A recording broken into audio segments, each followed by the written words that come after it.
Okay, good morning. Let's do some mobility. So we're going to start in one of the safest positions you can be in when you're just trying to move better. This is a half kneeling position. This is pretty safe because I'm getting closer to gravity. We're going to go all the way down. So when you're in this laying down position, we call it an unloaded position. And it's just when you're in a fatigue state, it's a resting position, and it's a place where your body can come off guard, right? So let's take the elbows, put them directly under the shoulders, tuck the big toes under. So there's a few little details to kind of pay attention to here. Tuck the big toes under in the back. Let the knees be directly into the ground. Let the pelvis be grounded into the ground. The hands, we keep a little bit of tension between the fingertips, and we just spread the fingers. The head is just pulled back just a little bit so that we're not in this relaxed position here. So we do want some tension and attention to the body, and we're just gonna stay there in that position. And the spine is in a nice extended position. Some of you may even feel a little bit of tension through your belly as your hip flexors start to unload. So just stay right here, head in a nice strong position. You don't want your face into the wind. You just kind of want to pull the chin back into the throat and hang out there. From that position, we're going to work thoracic mobility by taking some big deep breaths. And we're not focusing on decompression breathing or belly breathing. I just want you to breathe how your body wants to breathe, okay? So we're working into inhale through the nose, exhale through the mouth, expand the rib cage. Spread the fingers. Here we go.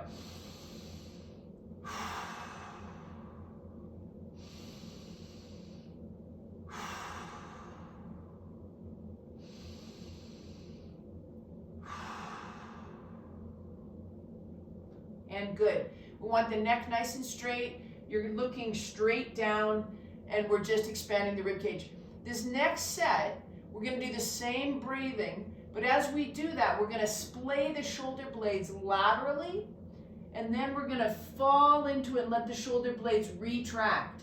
So splay them and protract your shoulder blades, and then let your shoulder blades come in towards the spine. And we'll go 3 big breaths here. So spread the fingers.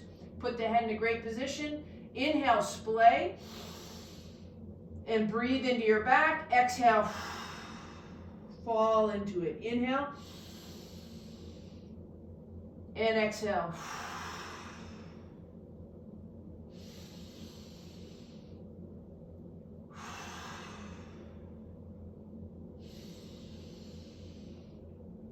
Exhale. Good. From right there, let's set the knees together. Now the knees are going to touch the big toes together, and then spread the heels. So now from this prone position, we're putting you into internal rotation in your lower body, and we're just maintaining that strong upper body position. Let the ribs be long. I can even take a moment and kind of pull my ribs away from my hips. And without a lot of running or cycling in me right now, I can feel tension through my belly. If you do have a lot of miles and on the bike and running, you're going to feel that even more. So just pull your ribs away from your hips. Take your left hand, half spear of tension. So pull the palm away from the ground. Wrists and elbows off the ground. Head position in a strong position. Now we're going to breathe the belly button away from the floor. We're doing some decompression breathing. So big inhale into the back of the rib cage, into the lungs. Pull the belly button away from the floor, and then exhale. We got 5 of these. Look straight down.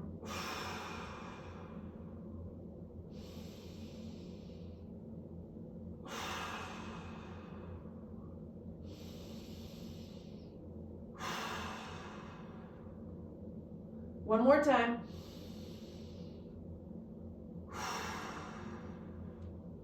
And good. All right, let's take it right into child's pose. From this position, you're going to have 2 hands on the ground, but let's splay the feet out. So we're pushing the tops of the feet into the ground here. So hands directly under the shoulders, and we're just gonna maybe put them a little bit in front of the shoulders so we can get a little bit of pushback here with the hands. And then we're gonna look over the cliff coming forward and just rocking through that gentle hip hinge. 2, that's it. I've got a little very natural stopping point there with my knees, so I'm listening to it. 3, some of you guys are gonna be able to get your butt right to your heels, and some of us aren't, so that's okay. Let's go a couple more times, all the way back, and forward. I go to just where I start, my knees start telling me enough is enough, and I listen, and I come back, and good. All right, let's take it right up to that half kneeling position. I call this directly down the middle. This is midnight. We got to take that out to 10:30. We're going to use the heel of the hand to create a little bit of heat through the quadricep and through the quad tendon. And we want to get more motion through the knee, and we're trying to get the knee over the toe. If the body says, I don't want to do that, don't do that. You stop where you need to stop. There is no right or wrong here. We just want to make sure we're paying attention and asking our body to give us motion where we want motion. Okay? So right here, this is an open hip. We're getting a lot of adductor tugging there. Not a lot, but just enough. And good. And good. Again, midnight, 2:30 on the clock face. So we're just taking that knee over the toe. So end range, what is end range? There's a point where your body says enough. And sometimes that changes, right? So the more that we sit in chairs, the more that we ride our bicycles, sometimes the more the stress load in our lives go up. If your stress is high, it's a great time to focus on breathing and mobility because it'll help bring peace and calmness into your system. Especially if you learn to just quiet your mind, focus on the beginning of the breath and the end of the breath. Mobility can be a really magical time of rejuvenation, not only for the body, but also for the brain, the spirit, and just that sense of safety. So just a couple more here. Good and good. All right, let's take it up to standing position. And we want to talk about the position of the feet. The fifth metatarsal, the pinky toe, we want to make sure that we can find balance and parallel in the lower legs, right? For some of you, as soon as you put your feet into that position, you're going to find internal rotation and your knees are going to actually go in. Let it happen. It's a relatively safe position for you as long as you don't have pain. And all we're going to do is just work a gentle hinge through the hips. So keep the chest up, feet are anchored parallel, and we're just going to put the hips back. And there's a natural stopping point. We're not rounding the spine right now. We're not afraid of that, but we also want to recognize there's an optimal position for the upper body to sit and anchor and stack onto the hips and the ankles. So just nice and strong here. Good. Good. Good. Easy hinging, right? Let's widen the stance out just a little bit. Maintain the anchor. Use the hands. Now as a counterbalance, you're going to be able to push your hips back a little bit further. Work your hinge. 2. Good. 3. 4. Good. And 5. And nice. Let's go into a really wide stance. 2 times shoulder width, maybe even 2.5 or 2 1/4. Anchor your stance down low. And all we're going to do again is work the hinge. We just keep getting wider. Push the hips back, hands to the front, come right back. 2, good. 3, moving kind of quickly today. We're going to get 5 of these done. And 5. Nice. Shake that out. Dance party. Wiggle your head, like all of it. Let the hands shake all the way to the fingers. Let the feet shake. Good. Nice and easy. I love it. Okay. Shoulder width, anchor your feet. We're bringing it back to a calm place. Thumbs on the bottom rib, pinkies on the hip bones. This is our measuring sticks. Float your elbows directly to the side. Stack your ears over shoulders, shoulders over hips, hips over ankles. And just stand. Here's a perfectly stacked position, right? From right there, let's hinge. So all we're going to do is push the hips back. Everything else maintains its alignment, okay? Right there, hips are back just a little bit. That softens through the lumbar spine, and it allows the hips to take on some of the force of gravity. So a hinge is a very powerful position, all right? Thumbs on the bottom rib, pinkies on the hip bones. We're going to work 5 big inhalations, exhalation. Ready?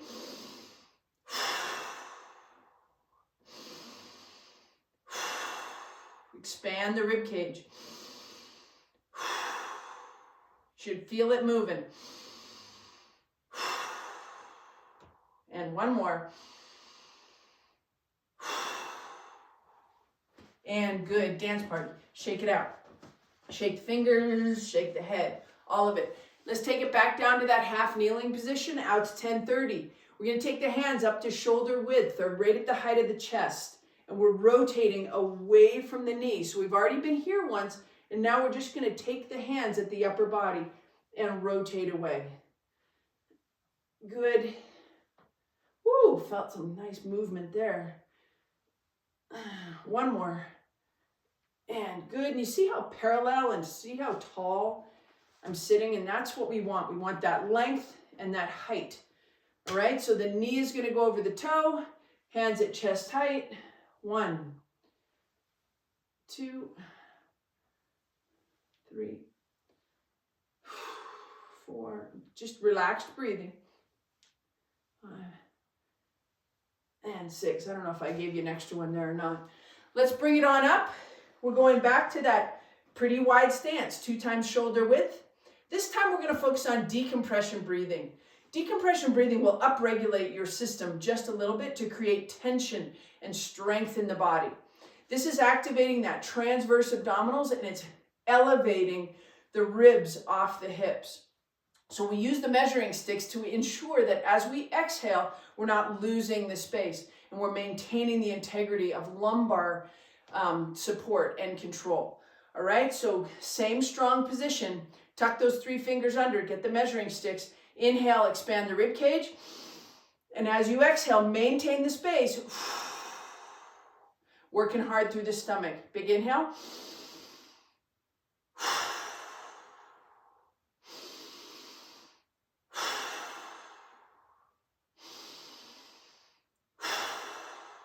One more time. In, pull the belly button in, and keep the belly button in.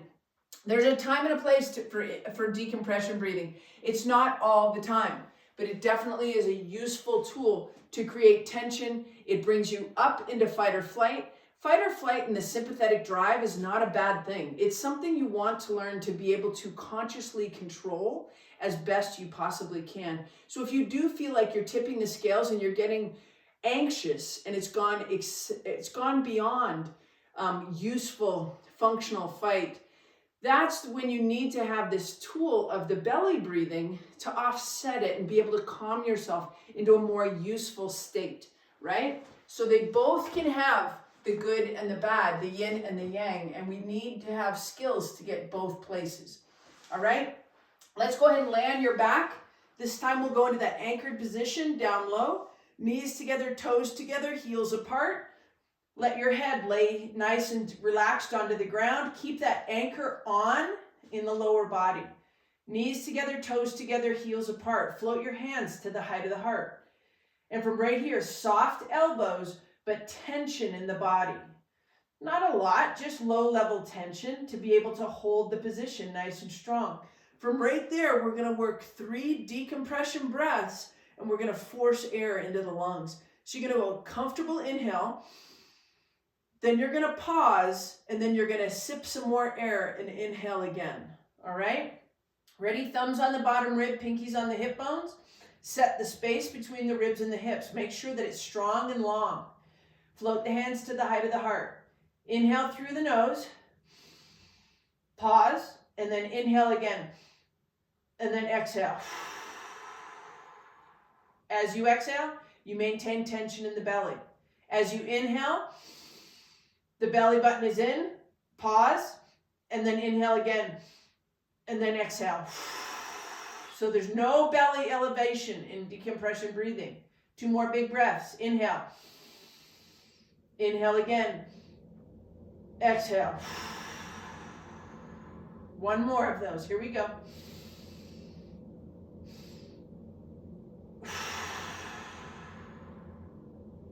And good. All right, let's take it into 90-90 seated, okay? So right here, we've got 90-degree angle with the back knee, 90-degree angle with the lead knee. Nice and strong. Pull the ribs off the hips. Left hand, left side is low. We're taking the right hand and just reaching it and drop the chest down to the thigh, the lead thigh. You can just take that and stay with it, hang out, and then come back. So flexibility would say stay with something. It's a little more static.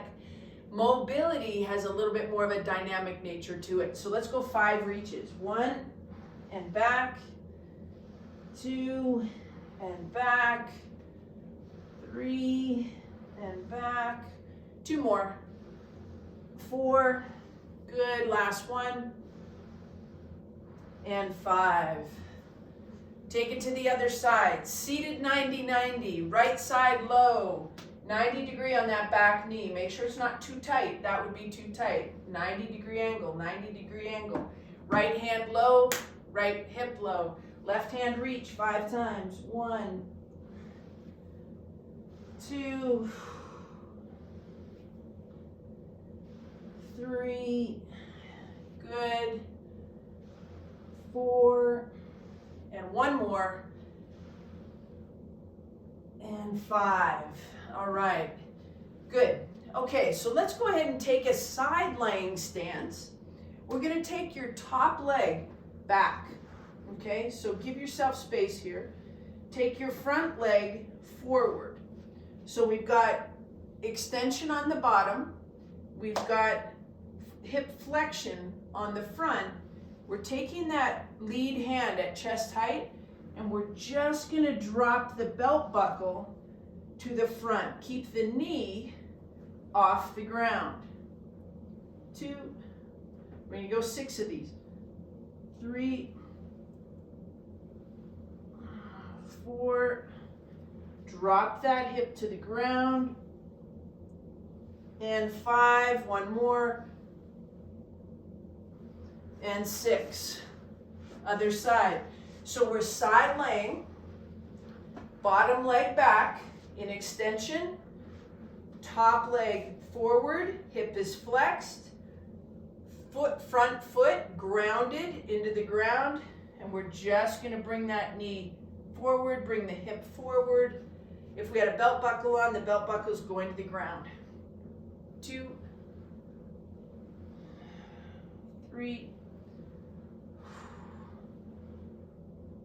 4, and 1 more, and 5. And that's pretty much a direct hit on that piriformis in that position, which is under glute max, glute med, glute min, and then piriformis.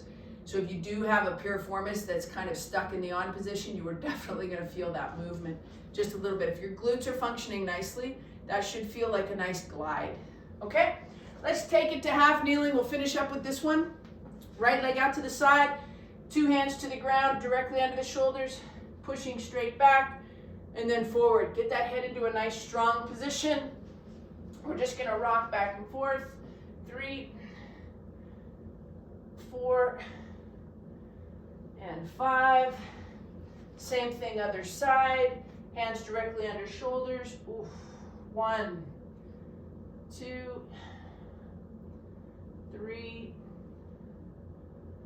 4, and 5. That's the other thing about mobility. You don't need long sets. It can actually start to add alert into the body and start to shut down movement.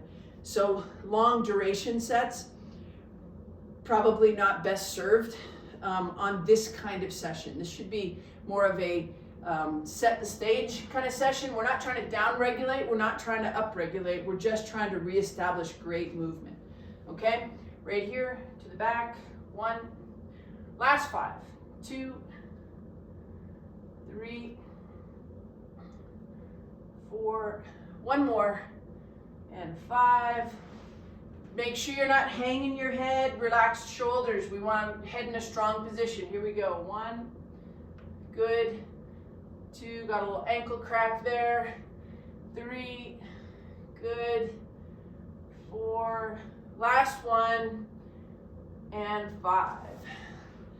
Mobility, morning, great time to get started. Morning mobility, guys. Thanks for coming. Have a great day. Peace out.